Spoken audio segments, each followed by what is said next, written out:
Hello, and welcome to Field Lab Earth, the podcast that's all about past and present advances in the fields of agronomic, crop, soil, and environmental sciences.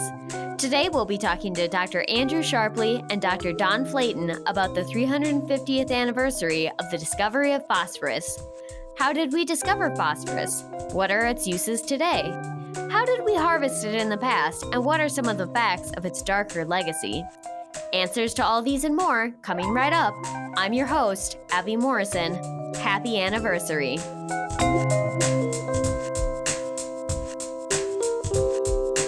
Hi, everyone, and welcome to the show. Today, we have Andrew Sharpley and Don Flaten with us. Andrew is a distinguished professor in the Department of Crop, Soil, and Environmental Sciences at the University of Arkansas. He earned a bachelor's degree from University College of North Wales and a PhD from Massey University in New Zealand. He was a soil scientist with USDA ARS for 27 years, then joined the University of Arkansas in 2006. His research specialty is on what happens to phosphorus when someone applies it to the soil and then it rains pretty hard. Don is a professor in the Department of Soil Science at the University of Manitoba, located in Winnipeg, Manitoba, Canada. He completed his undergraduate and graduate degrees at the University of Saskatchewan and the University of Manitoba. His job at the university includes research, teaching, and community outreach about management of agricultural nutrients, such as fertilizers and manures. And we also wanted to give a quick shout out to Helen Jarvie and Peter Kleinman, who could not join us on the call, but both of whom were instrumental in putting Phosphorus Week, the Phosphorus Special section in the Journal of Environmental Quality, and this interview together. Hi, Don and Andrew. How are you guys doing today? Great. Thank you. Yep. Fine. Thank you. Wonderful. Thank you for being on the show. Today we're doing a special episode in honor of Phosphorus Week, which is this past week. So why don't we just get started and you can tell us just what is phosphorus, what do we do with it? Just tell us all about it. Well, phosphorus is the sixth most important or most abundant element in living organisms, and it's absolutely essential for all forms of life. For example, in DNA, it holds all the different components of the DNA together in their sequence. It forms the phospholipids and cell membranes. It's an important component of the enzyme that plants use during photosynthesis to get carbon out of the atmosphere, make it into useful forms. It's important for the formation of bones and teeth in our cells and all sorts of other very, very important biochemical molecules that are essential for life. And then because of that, we find that phosphorus is really important in our agricultural systems for enabling the production of food, fiber, bioenergy. Without phosphorus feeding those crops, we wouldn't be able to have the lifestyle and the urban society that we have today. It's an extremely important nutrient. Yeah.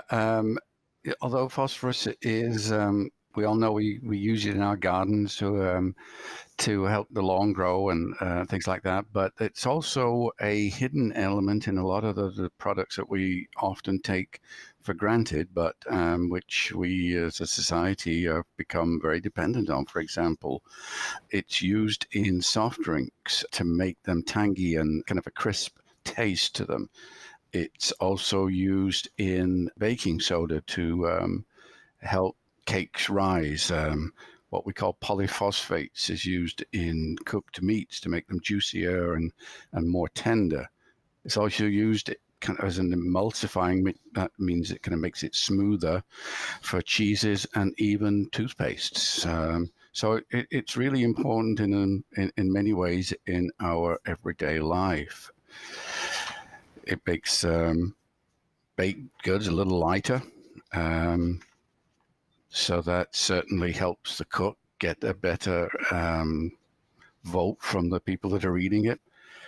And it's even used in some pharmaceuticals, for helping with bone cancer or regeneration of bone, helping with where you have bone wastage. And I guess the other one that I missed earlier was that probably the most important and the most dramatic in its change in society was that it's used in matches.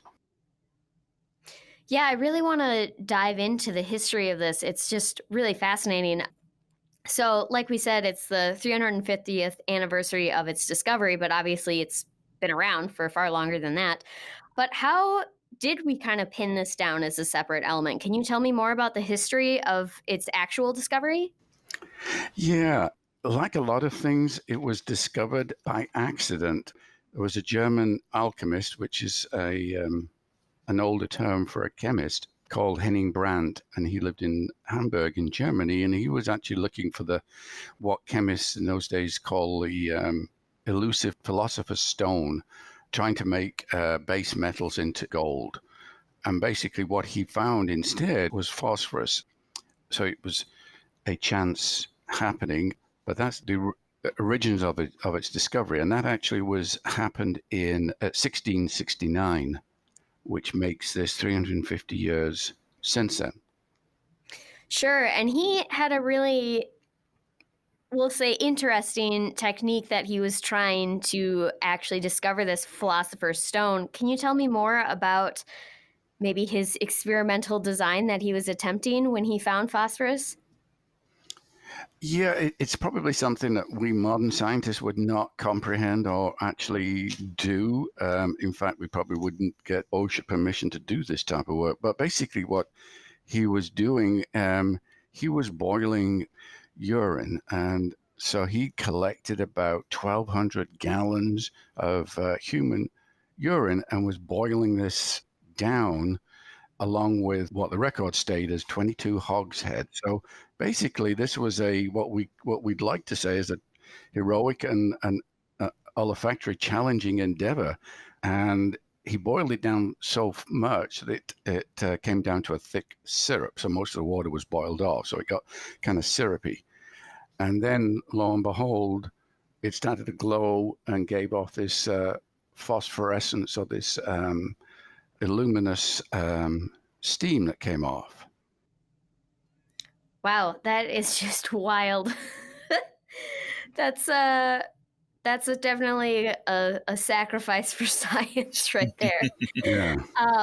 But phosphorus actually has a really kind of long and storied past in just having weird facts about it. So the next thing I wanted to talk about that I thought was super interesting is, obviously boiling down urine is really not an effective or pleasant way to find phosphorus. So, we've kind of steered away from that method, but we've kind of steered into other really strange ways to find it instead. Can you tell me a little bit about some of the different ways that we've tried to collect phosphorus in the past? Yeah, it is quite interesting because 100 years after Brandt discovered phosphorus, another pair of scientists identified phosphorus in bone ash.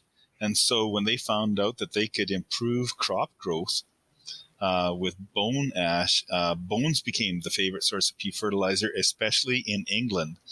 I think this would be some of Andrew's relatives probably were smart enough to figure out that they could make the crops grow better with this bone ash. And they started raiding battlefields all over the world and ossuaries where people had the bones of their ancestors, and they were gathering up bones all over the world and dragging them back to England to help grow their crops there. And Justus von Liebig, the scientist who developed the concept of plant nutrition, was really critical of this, just condemning England for robbing all these other countries of the conditions of their fertility. But anyways, that's one interesting source. And then after the sort of reserves of old bones were exhausted, people started turning to the Guano Islands off of South America as a source of pea, but that wasn't sustainable either.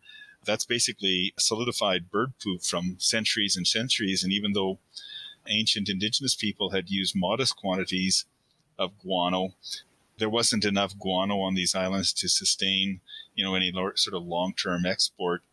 So it was in the mid-1800s that some chemists discovered that they could take rock phosphate and treat it with acid to make it soluble enough to use as a fertilizer. And this really transformed the world's agricultural industry and food production system to give farmers a relatively cheap source of phosphorus for their crop production. But of course, it's also a non-sustainable sort of source, non-renewable source. So we're kind of living on borrowed time with that source as well. But basically, humans have gone from one, what I would call unsustainable source, to another, trying to maintain their agricultural productivity, and we haven't sort of gone back to the basics. In fact, Brandt was on track when he was using recycled phosphorus out of the food system in the form of human urine. He was probably closer to a sustainable source of pee than anybody else. It's interesting sometimes how science kind of comes full circle. But yeah, it seems like we've really had a tough time finding a pleasant way to find this. And then there's also, on top of that, is kind of this even darker history. So could you tell me more about some of just the factoids about phosphorus's dark past? Yes, partly it was due to this glow that it gives off at night, or in the dark. And so what they called it was white phosphorus, because it kind of glowed white, and basically it was very easy to catch fire. But in the early days, like Don mentioned, because of some of these other side of uses, it became known as a devil's element. And part of that due to people that worked in the factories that made matches before we had, health concerns, or people didn't realize what some of the issues were. Something called phosphojaw happened, and that was a degeneration of your jaw bones, and so it was a debilitating and very painful disease that people working in these factories got. And so over time, they realized what it was, and now they've got safety measures in place. So phosphojaw has kind of disappeared, but that was something that was really painful, and certainly a not very good side, dark side of phosphorus, certainly. White phosphorus is a little bit more damaging. If you ingest it, it can cause liver damage. And in fact, again, in one of these scary things about it, it's something they call smoking stool syndrome. So you can, if you ingest it, this luminescence is transmitted to the stools, which look like they're smoking. So other uses that kind of on a darker side were uses in incendiaries, bombs, smoke screens, tracer bullets, all part of this luminescence that it gave off. And there is the story of a wife that tried to poison her husband by putting white in his stew. And fortunately, the husband twigged onto this, that because the stew was glowing in the dark, and probably thought, well, something's amiss here. So there is this dark side to it's used in napalm, sarin, a lot of the nerve chemical weapons. Actually, it was also used as a component of Novichok, which is a organic phosphorus compound. So these are very common in a lot of the chemical weapons that are used these days. And even the one that happened in England a couple of years ago, which was Novichok, which a component of that is organic phosphorus. So there's a dark side, certainly, to the brighter side of phosphorus.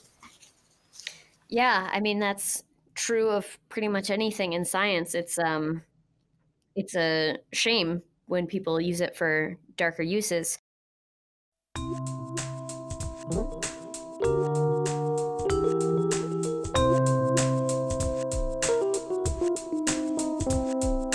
Hi everyone, I hope you're enjoying the show.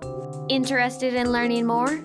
Andrew, Helen, Don, and Peter's article, Celebrating the 350th Anniversary of Phosphorus Discovery, A Conundrum of Deficiency and Excess, published in the Journal of Environmental Quality, is always freely available. We'd also like to highlight the Celebrating the 350th Anniversary of Discovering Phosphorus special section, which will feature even more articles about phosphorus, its uses, and where the research is today. This special section will be published in the September-October issue of the Journal of Environmental Quality. You can find a link to both of these resources in our show notes.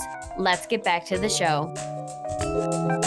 So yeah, before the break, we're talking about the history, but now we're going to transition here and talk about where we are with phosphorus today. We've kind of touched on some of this, maybe some of the unsustainability of how we collect it. But can you guys tell me what are some of the problems that we're facing today in regards to phosphorus and its uses?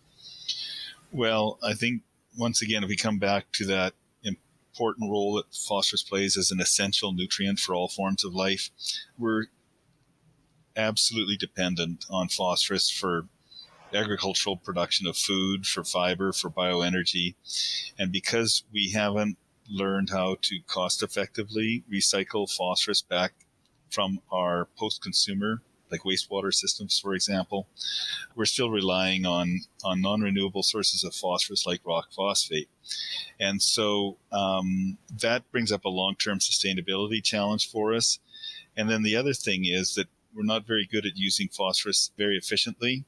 And what we've done is we've sort of specialized crop production in certain areas of the world, and then the consumption of those crops either by livestock or people in other areas of the world. So the areas that are producing the crops have a phosphorus deficiency problem, and they import huge amounts of phosphorus fertilizer, for example. And then the areas where the food and other agricultural products are being consumed, they have a surplus of phosphorus that's accumulating, like let's say wastewater from cities and towns. And then that phosphorus is discharged often into surface waterways. And we have excess phosphorus causing big algae blooms, like the algae bloom in Lake Erie a few years ago that stimulated the growth of these toxic algae and shut off the domestic water supply for the entire city of Toledo, Ohio. So we've got these challenges of excess phosphorus in some areas of the world combined with phosphorus deficiency in other areas. And then we're generally using non-renewable sources of P for the whole system. So we've got a bit of a mess on our hands. You had kind of briefly mentioned this earlier, but as difficult as all of these problems are, and as maybe intimidating as it might be to kind of look at these, you guys have really been pushing to figure out how this all works. Can you tell me about what is some of the research? What are some strategies that we're developing to address some of these issues? I know as part of P Week, which we'll talk about a little bit more in a second here, we've got maybe some blogs that will highlight some of these. But can you just tell us, how are we tackling these problems today? Yeah, so some of the things that we're doing to address these issues are trying to address some of the reasons why we have more phosphorus than we need in some areas of the country or in the world and not in others. And so, we all live in this world, so therefore we're all part of the solution to this issue. But I think some of the broader changes that we're looking at people are trying to educate is trying to recycle phosphorus more, or recycle the things that phosphorus is in, food waste, various other products. And so also promoting the sustainable use of phosphorus so that we conserve the amounts that we've got and reuse them, because the phosphorus is in food waste that's maybe some cases landfilled is not toxic, and it can be used as a fertilizer. So we could recycle that back to farmlands. And so those are some of the broader solutions of what we're trying to do in terms of what we call sustainability. There are other more specific measures that are kind of targeted to different sectors of the society. And that might be at a farm level, to manage more precisely the amount of phosphorus that fertilizers has been applied. In the US, we have many states, all states have a soil testing facility where a farmer can send a sample, or even a landowner, to the lab, and it comes back with a recommendation, a form that gives them the results, and also recommends what is an appropriate amount of phosphorus to apply to what you're trying to grow. And so those are ways. And so, doing this soil testing and knowing what's already in your soil will give you a more informed decision about what you need to apply, or even if you do need, or perhaps don't need to apply. And so those are some of the, the broad things that there's more measures that we try to conserve that phosphorus on the land, and those are what we call conservation practices. The U.S. Department of Agriculture has an agency called the Natural Resources Conservation Service, and they have standards for different conservation practices that our farmers can implement that help them more efficiently use and manage and recycle the phosphorus that they're applying to their fields. Yeah, I think you've raised some really good points about the nutrient management practices that are being promoted within the agricultural sector. But on top of that, you alluded to it briefly, but soil and water management is super important as well. We talked earlier about how phosphorus is attached to the soil particles, and that challenge there is if those sort of soil particles get washed into a river or a lake because of erosion, then that phosphorus is loaded into that aquatic system through the soil particles itself. And then the more water loss you have off of a field, the more phosphorus loss you're going to have. So soil and water management are a very, very important complement to the nutrient management practices like soil testing and make sure that the rate is applied properly and things like that. So I think that nutrient management, soil management, water management are all very, very important practices or toolboxes that farmers can use to reduce their phosphorus loss. Yeah, Don's exactly right. We know from research that we did some years ago that phosphorus is a resource. In a field, it's a resource, but there has to be a mechanism, like Don says, it's either soil erosion or heavy rainfall that runs off, then carries that phosphorus with it. So a major piece of all this puzzle is that transport. Phosphorus is not a problem in the field or in your lawn or in your bed where you're growing vegetables. But once that starts to move, runs off, gets into the gutters, gets into the drainage or the stormwater systems, then gets into rivers, and that's when it becomes a problem. So we've got to, it's a really important piece of the puzzle is to try and manage or recognize those processes, those transport mechanisms, and manage or deal with those as well. Where is phosphorus research headed? What are maybe some of the trends or big areas for research growth that you guys see? Well, I think that there's a couple areas in terms of the big picture that I think are important. One is I think we're trying to understand the long-term impacts of current and historic practices, sort of zooming out and not just thinking about the short-term picture, but the long-term picture so that we can anticipate the consequences of our current practices. For example, let's say that we're promoting the heck out of a vegetative buffer to filter out the phosphorus that might run off of a field before that water enters a stream. Well, how long can you go with a vegetative buffer and filter out that phosphorus and accumulate that topsoil before all of a sudden that buffer is so rich in phosphorus it becomes a source of phosphorus for any water that flows through it? Also understanding the limitations of those historic practices on our current practices so that politicians and policymakers and scientists alike all understand and appreciate that, you know what, we could stop phosphorus loss from a field maybe today, and it would take several years, maybe decades, before the water quality of the nearby lake would improve because there's so much phosphorus that's built up, along the pathways that water must flow. There's another sort of area of research that I think is sort of taking us from a perspective of zooming out to zooming in and looking at very site and time specific recommendations for beneficial management practices to practice, I guess, what I would call our sort of environmental health practices, like we do for human health, zooming in on an individual situation and giving a prescription that matches the cause of the problem for that specific situation and not going with just a one-size-fits-all kind of recommendation or prescription. So zooming out to the long term, zooming in to the specific circumstances of a very specific time and place to come up with precision prescriptions for beneficial management practices. Those are a couple areas that I think are really important. So I've got three questions left. The first one I'm going to kind of sort of answer a little bit myself, which is where people can go to learn more about phosphorus. And I have two big resources that I would like to highlight. The Journal of Environmental Quality is doing a special section to celebrate this discovery anniversary. Second of all, we are in the middle of Phosphorus Week.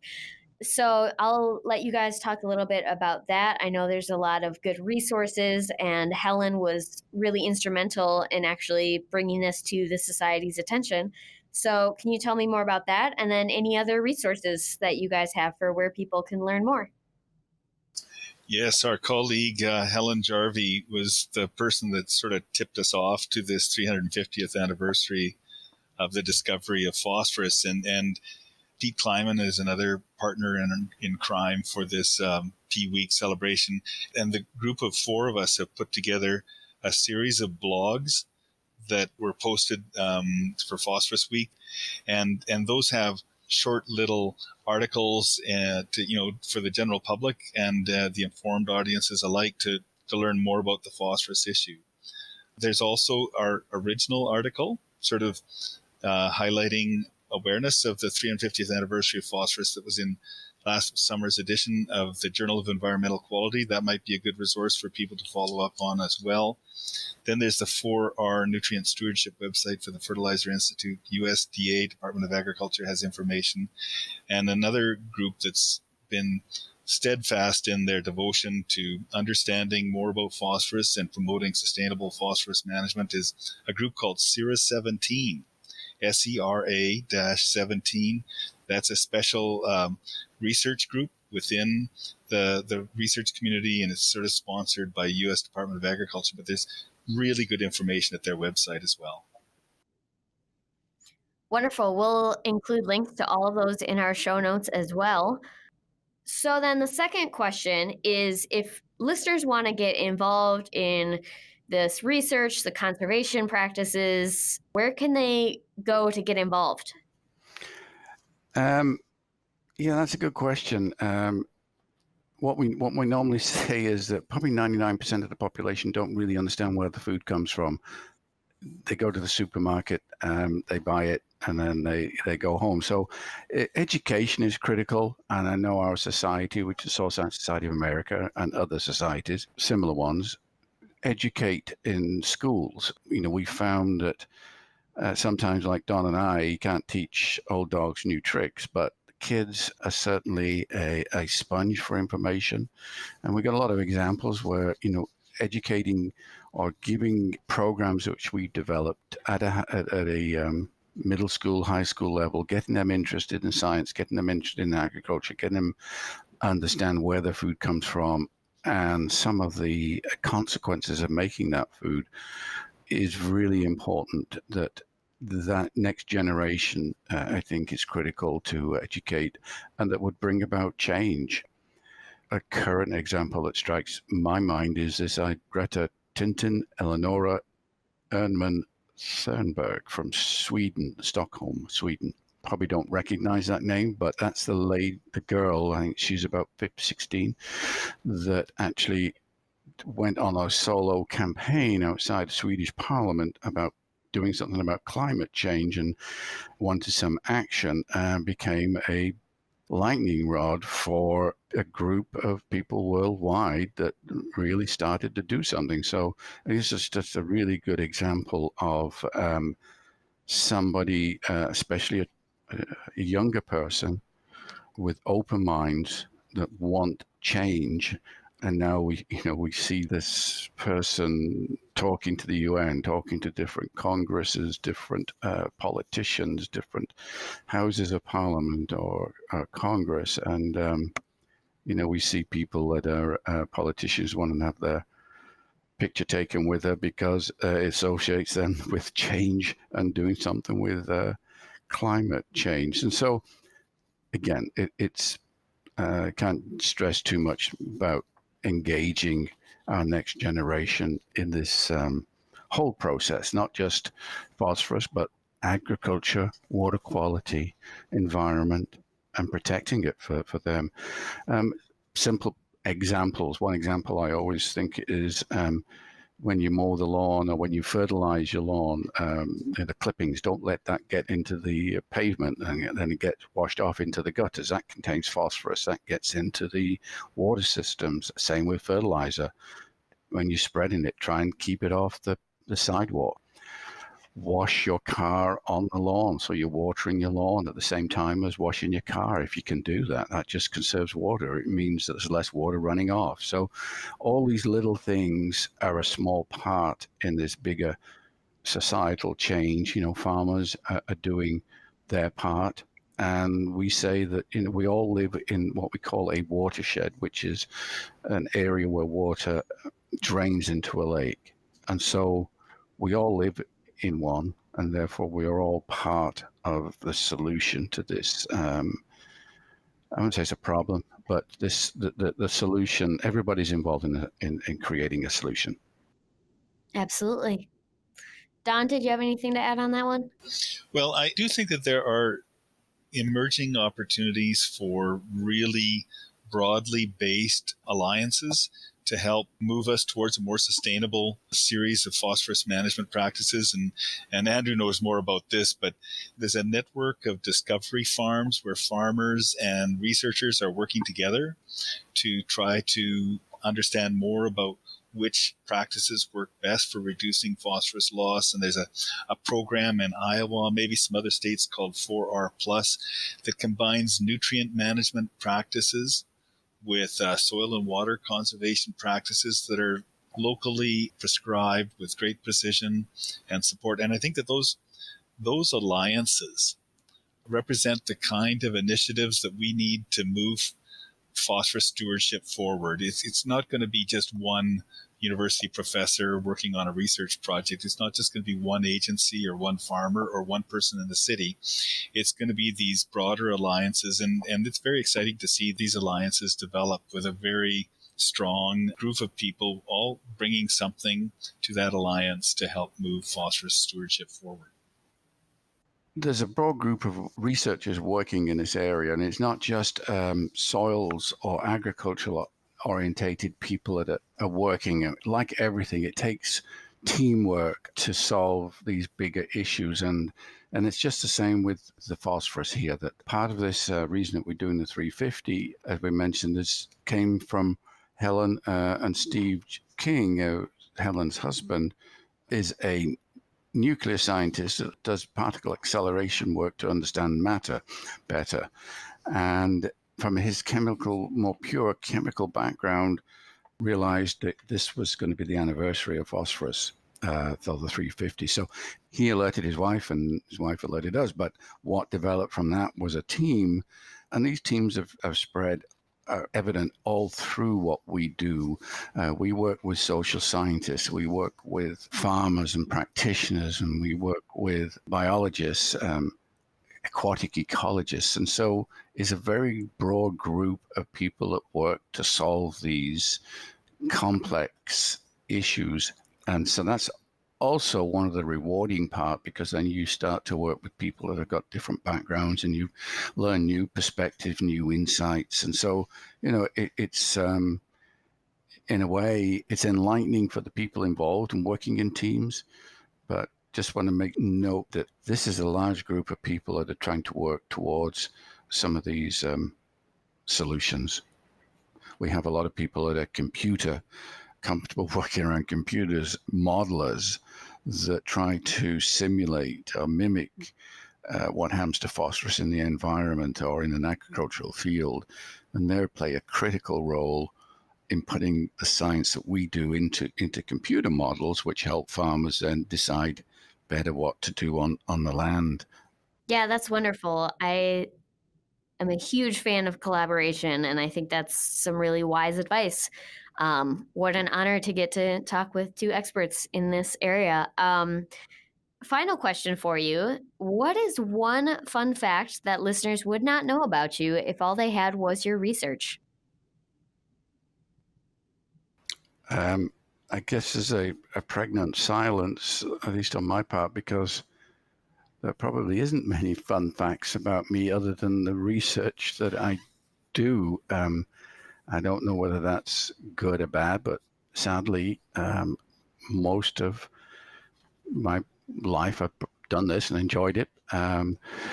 It's the research is, if somebody's interested in getting into it, we always encourage them to do it. It's a wonderful job that, we often say that we enjoy our work and we get paid to do it. So it's, it's a great opportunity, to do this type of work. And so I guess, I don't know, the fun or sad part is that this has been basically most of my life. And I'm going to just add something in here about what I think is an interesting fun fact about Andrew, even though he's probably too modest to admit it, that I think that his work with phosphorus management on the land has also been motivated by his love of water. I think Andrew has a love for water that's at least as much as his love for soil, because I've seen the smile on his face when he's driving his boat, or that little picture, the picture of Andrew as a small child, like playing in the sand on the beach. And I think that one of the things that's really interesting about Andrew's outstanding career is that he's been able to look at phosphorus in a very scientific way in terms of how he managed it on the land, but with a very, very strong emphasis on the value of good phosphorus management to protect water quality. And so I'd offer that, Andrew, as one of your fun facts in the background, your love of water. And Don, what about you? Well, the flip side of me is, although I love research, my favorite academic passion is teaching. I love working with all types of students, our diploma, degree, and postgraduate students, working with them to help them learn about nutrient behavior and how to apply that knowledge to more sound stewardship of nutrients. It's just a wonderful, rewarding, fulfilling experience for me as a university professor to be engaged in the teaching side as well as the research side. So this is one of the reasons why I enjoy supporting activities like Phosphorus Week, is because that education is a hugely important part of our opportunity and our obligation here. Wow, what an honor to work with both of you. I am like a huge fan of colleagues who are also friends, and it seems like you guys have that. So I'm very happy for you both, and just really just honored to get to talk to people who have spent so much of their time and lives dedicated to really important issues that impact everybody, whether they realize it or not. So thank you for doing your research, and what a pleasure to get to highlight some of the unseen work and toil that goes into addressing these issues. Thanks for being on the show. It has been an absolute pleasure. Thanks, Abby. Yeah, thank you.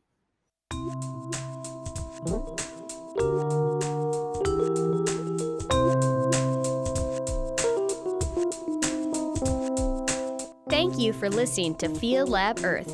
You'll find a link to today's paper and other resources for this episode in our show notes or on our website. If you have any questions, comments, or recommendations for show topics, please contact us at podcast@sciencesocieties.org or on Twitter @FieldLabEarth. If you'd like to hear more content like this, please subscribe, and don't forget to rate and review us on Apple Podcasts or anywhere else you find your podcast if you like our show. This podcast is a joint production of the American Society of Agronomy, Crop Science Society of America, and Soil Science Society of America. Special thanks to Lobo Loco for the use of their song Spook Castle on the intro and outro of our show. Opinions and conclusions expressed by authors are their own and are not considered as those of the American Society of Agronomy, Crop Science Society of America, Soil Science Society of America, its staff, its members, or its advertisers.